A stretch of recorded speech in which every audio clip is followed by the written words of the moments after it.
Hell no, I ain't ready. You know what I'm saying? Why do you think I cut my hair I all know. on Facebook, man? Come on now. So I say we understand. So for y'all who can't see, and this is episode number 50, I got my boy Tre Law coming down here. He's in the building. Don't fuck up the crime scene. We both got low Caesars or almost bald heads because when you go in there, it gets all over you. You know what I'm saying? It gets in your pores and all that stuff. And people are like, you got to take breaks. You got to take, pee breaks and eat breaks and stuff like that because it's so, and then the Tyvek and, you sweating, and you slipping, like you said, you fell through the steps, it's all nasty and everything. And you want to interview the person. They're like this, do you need some water? You want something to eat? No, I don't want nothing to eat. And you're in this house, but you can't say nasty. You can't say, you be like, you be looking at them like, what's wrong with you? You know what I'm saying? But you had a woosah. You got woosah. You know what I'm saying? How many gloves you wear? I don't care how much sanitizer, water, soap. No. I really want to eat the rest of the night, honestly. Trey, I be looking at him like that. I'm like, what? I mean, bro. It's like with me, I walk it off. So I'm one of those when I get a little pissed or high, something like that. I'll go walk around the car, walk around the building. I have to walk it off because I gotta get away from you. Okay, because the woosah sometimes don't work all the time. Right. You know what I'm saying? Because you be like, because when I get stressed, I start going like this or I start going like this. I'm like, for y'all can't see me, I start pointing to myself and digging at my head like, oh my fucking god, oh my god. But you got a woosah. You know what I'm saying? All right, next question for you, and you in one of my favorite cities because I lived there for like 26 years. Your favorite food to cook or eat? My favorite food to cook, honestly, will probably be I make a mean homemade, like from scratch, chicken pot pie. Oh, really? That's my favorite thing to cook. Yes, sir. That's my favorite thing to cook. I literally put all the ingredients together, even down to the green beans are fresh, the peas I snap fresh, Okay, yeah. I'm doing a cooking show. We have to get you in. We have to. What we want to do is it's me. I'm like a semi sous chef. I prepare stuff. I'm good at that. I'm in the back. You say. Chef needs this. That's me. I'm a prep. All right. I say, here you go. My boy Dustin, that boy can cook. He a hillbilly inbred brother, but he can cook. All right. He can bake and all that stuff. My boy Pete is actually a chef, and Wild Bill, I think he's a sous chef. So we gotta get you on, putting everything together like that. Like a Zoom call. We could talk, have it out and everything like that. So we might, get down. All right. That's cool. That's cool. All right. Because the name of the show is Don't F Up the Crime Scene. Have you ever messed up a crime scene? Not on purpose, but by accident. I wouldn't say I've never messed up a crime scene. The only reason why I say that is because I typically try to take my time, but I've definitely fucked up some cases. And I'm a stickler. And if you ever need paperwork, if you ever need anything, holla at your boy. I have 2 folders. It's called Stuff. I steal everything from everybody. Okay. Yep. If you ain't cheating, you ain't trying. Okay. Ricky Bobby. Bro, I'm one of those like, let me say that again. How you do that? Yep. Because, and all I do. Let me go ahead and edit this to my knees and go ahead and hit that logo on the top. You feel me? You saying? Make sure the law department says it's okay. After that, I'm like, we can use it. If somebody's doing it better than you, dude. What's the point of reinventing the wheel, man? I've always said that. Do y'all hear this? He said, do y'all hear this? He said, what is the point in inventing the wheel? Reinventing the wheel. For my listeners and all my dude and dudettes, he's making it simple. As my boss used to say, keep it simple, stupid. All right? It ain't that difficult. If somebody's doing it right, go ahead and do it. I'm sorry to cut you off. Go ahead. You honestly right, man. I mean, it's crazy. Our industry is totally different than everyone else's, even down to the police department. I honestly believe our jobs probably have more paperwork than police officers. Yeah. I mean, and a lot of people don't understand what we do. You know what I'm saying? Yep. A lot of people don't understand what we do, why we do it. And I said this, I think between my episode 1 and 13. So 1 and 13, those episodes are like tutorials. It's just me talking to the microphone about do's and don'ts and court procedures, stuff like that. It's just, from 1 to 13, fit for duty, uniform, stuff like that. And it's just ABCs. From 14 to you now, it's conversations. A lot of us got to get out our ego and ask for help. That's the one thing. And it's good that your officers can come to you when they have like, hey, I don't understand. You know what I'm saying? And like, oh, what should I do?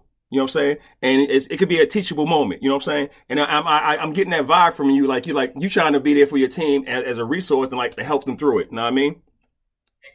And that's exactly, man. I'll tell you right now, my staff, they'll tell you. I don't care what time of night it is. I don't care if I've been off for 5 days and I'm on vacation.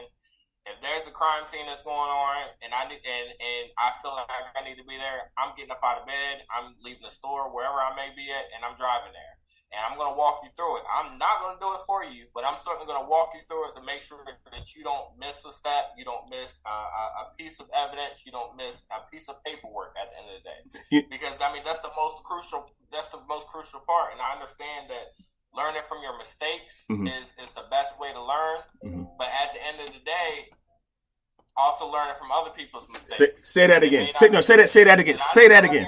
Say that again. Mistakes that I've seen other people to make, and I want to make sure I don't encounter that. So, yes, sir. Did y'all hear that? He said, you make mistakes, you learn from your mistakes, but learn from other people, way better. Like my daughter, she overdrafted. This is when she's young. Overdrafted her bank account for a soda. That soda cost her $36. Okay, and how you say it? She ain't never make that mistake ever again. Now my son, that boy special. He's short but special. Okay, I love him to death. That monkey there, he'll see a sign. It says Jason Voorhees with blood dripping lives here. He be like, something? This look like fun. I'm like, okay. You know what I'm saying? Trey. I'm like, okay, yeah. He ain't gonna be a valedictorian. They're not. My son, no. But now, report writing, astronomy, and when I'm talking about like you have to like think out the box, that boy gifted.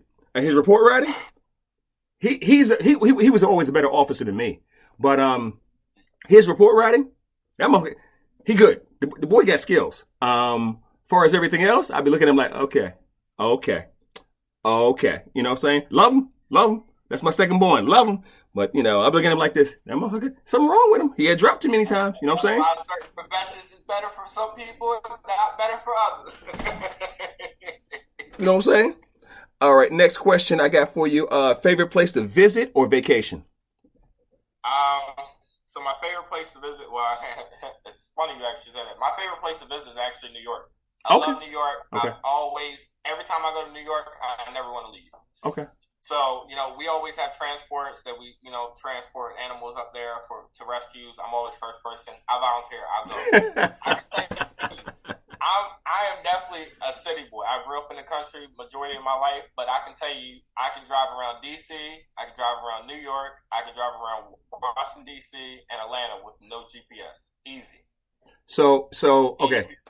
So, I'm born and raised in New York. Between I did my most stint is always Brooklyn. I did about 10 years in Queens. I came right back to Brooklyn. That's where I went to school and everything like that. But I didn't go home for since 2004. I went to Long Island 2015, 14, something like that. I did a contract for HSUS, went out there and did a class. Other than that, I haven't been home since 2004 until last year. My daughter brought me up for a Knicks, Brooklyn Nets game, and then one of my boys was retiring, NYPD guy. Charlie was retiring, so I went to his retirement party. Dude, New York has changed, man. New York has changed. The Barclays Center, downtown Brooklyn. I mean, the home of Biggie. It has changed. It blew me away, bro. I'm telling you, man, the craziness that you look at how much brownstones are now, man. Or back then, man, you look back in the 60s and 70s, man, they were dirt cheap compared to now, man. It's sick. Let me tell you, my grandmother on my mother's side, I want to say was under 50,000 for a brownstone. You know, that thing's like 1.6, 1.7 million now. I'm telling you. 912 Jefferson, 912 between Ralph and Howard. Because I'm from the projects, and you know, I in my college days I used to stay over there. But around from my other project, Brevoort, up in Brooklyn, it is and it's more expensive to live in Brooklyn than Manhattan now. That's crazy. And the property value. I mean, you look in New York, you look in Manhattan, man, there ain't nothing but apartments out there. But you go back out there in Brooklyn and Bronx, man, and Queens, it's nothing but houses out there, man. No one wants to live in an apartment anymore. Right. I mean, let's be real about it. You know, before it used to be so lovely and nice to live in a loft apartment, you know, with the city view. Man, you can get so much more investment out of properties. You know, it's crazy. You know, out the basements now. Well, so you know, we have my team. We have a few properties up here in DC. You know, I lost one. I lost a property in Atlanta, divorce. That's another show, bro. No. Swipe left. No, boy. Off the air, I could talk. Matter of fact, we're gonna talk when I see you in Florida. We're gonna chop it up for real though. But I got another question for you. Are you a great teammate? I'm very much a team player, man, and that's one thing that my staff is very fortunate about is that although I am a leader, they will probably catch me more out on the road than in my office. Every chance and every opportunity I get, I'm out there working calls with them. I'm out there working with them, helping them. You know, I've never been the type of person to try to stress my team out, and if I can just relieve one little thing off of them, you know, it makes me proud as a leader, and it makes me feel appreciated when they just say thank you. You know, I was a boss before I became a leader, and it's a hell of a difference. And I had to learn how to lead. I had to learn how to supervise. You know, it wasn't one of my strongest points. You know, I've said it in the show before, like that. My first year, Trey, I was a horrible supervisor, trash. You know, but I had upper command staff that I leaned on. I had a whole bunch of majors and a deputy chief, stuff like that. I had a lot of lieutenants like that. So, listen here, dumbass, you doing this wrong. So I was like, okay, but I seek that help. You know what I'm saying? I sought off after that because I didn't have it. And I was a good, how you say it, Kobe or Michael Jordan. Just give me the ball. I can do this. Matter of fact, get out of my way. I'll do it. You can't do that all the time. You got to know how to delegate and trust your team. You know what I'm saying? Exactly. And that's the most important part, man. You gotta be able to have confidence that they're gonna be able to do it right. If they don't do it right, like I said, they'll learn from their mistakes, and they'll learn from someone else's mistakes at the end. You know? Last question, and after that we chop it up before you go. Are you a dog or a cat person, and why? Oh man, dogs all the way. Man, cats are hardly too mischievous, man. I mean, you know, I've definitely found some beautiful cats in my world of animal control, but man, they're just too mischievous, too sneaky. You know, dogs, no matter what, you can always run up to them and love on them. They'll love you all the time. Cat, they're like, nah, I don't want to be bothered right now. You know, turn around when you don't want to be bothered. They'll come right up there, you know, and expect you to play with them, man. It's just, it's not fair in life, man. Well, okay, so I get that from everybody. So I had dogs all my life, and now I have two cats. You know, I'm gonna get on here. I'm gonna try to get Jason Galaxy. You know, the cat guy. I'm gonna try to get Jason on because there has to be, and it probably is a lot of YouTubes like that. How do you introduce two cats? Introducing dogs, you know, you gotta know how to do that too. But you can do it. You know what I'm saying? You can see it right away. Cats, oh my God, bruh, they was having fights. I mean, knock down, chase each other, knock the whole shelf down. I came downstairs with my gun one time because I thought somebody was in the house. Because they're there, just, you know, going around. I'm like, bruh, I was about to smoke all their lives, all 18. I was about to get them. I'm like, what are y'all doing? Balls of hair just flying around. I'm like, this is some, and it's knocking. I'm like, it took them almost 5 months to like, all right, man, we good.